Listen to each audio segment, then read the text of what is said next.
Hi, this is Ted.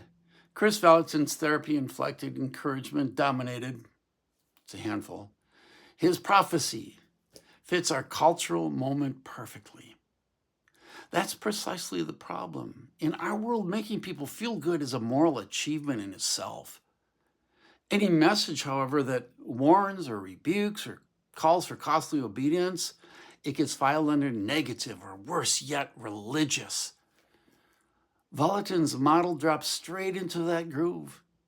His model, prophecy, becomes less about God confronting and guiding people and more about Christians boosting each other's self-esteem.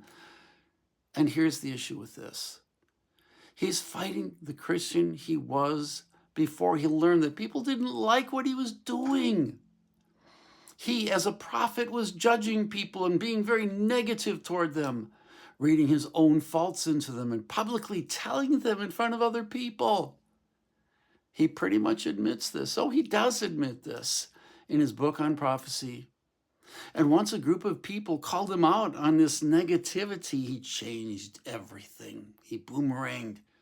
Now he separates from those prophets who are like what he used to be. And they accuse him of neglecting that judgment type of prophecy, which he sees as an old style of prophecy dedicated only for the Old Testament. First of all, I do want to say, I would agree with him that many people, and probably a lot of prophets, like to read their own issues into others. I think he's reflecting upon his life before he turned very positive.